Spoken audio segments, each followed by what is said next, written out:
You would think I'd be used to that music by now, but I still like to hear it. Good morning. Welcome to this edition of the Lynne Hayes-Freeland Show. So this is our last show of the year, And one of the things I like about this time of year is all of the craziness, the stress, the rushing around of Christmas is over. Depending on what you do for New Year's, you might be a little stressed. But it's a time to just kind of sit down, unwind, and breathe. That's exactly what I'm going to do today with our guest, Blaine Jones, my favorite guest.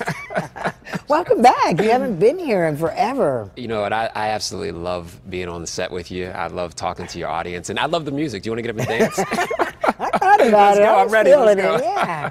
But I mean, I say you haven't been here in a while, and part of that is, well, you haven't been on the show. You have been on the nose. You've been busy. On the news, rather. You've been busy in 2018. Yeah, you know, fortunately, through the grace of God, Lynn, people have given me the opportunity to represent themselves and their loved ones. And it's a nonstop proposition, I guess you could say. Matter of fact, I didn't sleep last night. I just don't sleep. I can't stop thinking about the different intricacies of the case. I'm in the shower thinking about things. So whenever you invite me, I am always so delighted and honored to get the invitation. It's just that a lot of the times I can't think about anything but the cases. Even when I get home from work with my wife and kids, and they'll say stuff, and I'll be all lawyerly like, hey, Dad, can we get something to eat? Well, why do you want to do that at this point in time? And it's like, or I say, you know, babe, shut up and go upstairs. You never turn it off. Relax. You never turn it off. So it takes me a little bit of time to kind of decompress. But 2018 has been an awesome year, a great year. We've helped a lot of people, and I hope 2019 is going to be even better. Now, one of the things by being a high profile, and I'll use that for lack of, I think I'm hitting my microphone here, by being a high profile attorney, defense attorney, criminal defense attorney, you're also like a target. Because here's what I think happens a lot of times. Something happens. It's a bad thing. It makes the news. Right. Someone is either being searched for or they're arrested, and now you're their attorney. Yeah. And then people, at least when they talk to us, say things like, why does he represent bad people? Yeah, I get that a lot. And that's always very difficult. Well, I should say in the beginning of my career, 15 years ago, it was difficult for me to hear that because as an American, we all love this country. I'm defending the Constitution. I'm defending that person, making sure that their rights are protected.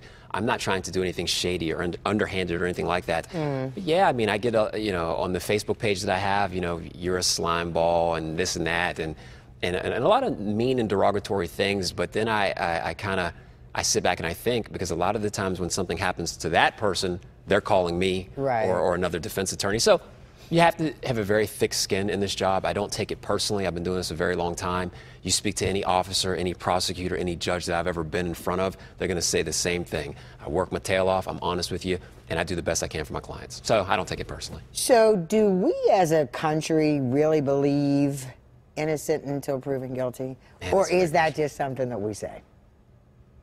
I think that we believe guilty until proven innocent, unless it's someone that I love or it's myself. Okay. Because even the way the system is set up, like with bail, bail is supposed to make sure that you attend your hearings, your trial, etc. That's all it's supposed to do, correct? In theory. But practically speaking, the practical application has become such that it's almost punitive in nature. Like, because I'll see it with the correlation with the crimes that my clients are charged with, excuse me. If they have a more violent crime, then the bail goes up.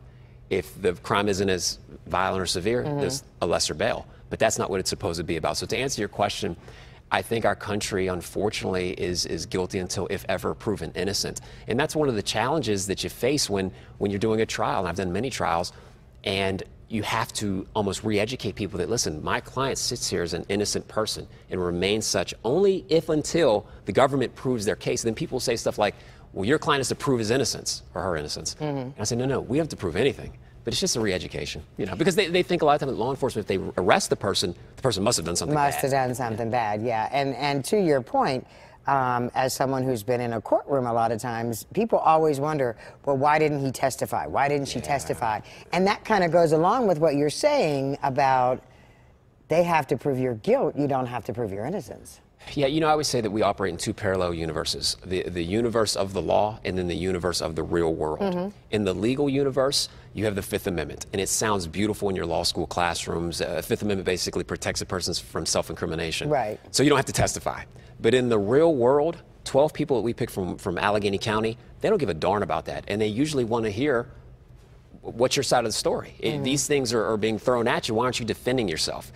So, I'll usually have that heart-to-heart with my client, and I tend to err on the side of putting my client on the stand. Ultimately, it's the client's decision, but I think you have to be very aggressive. And I think if you can take the two-pronged approach of we're going to chip away at the Commonwealth's case and we're going to attack with our case, you can be very successful with the two-pronged approach. But I don't think people give a darn about the Fifth Amendment in the real world.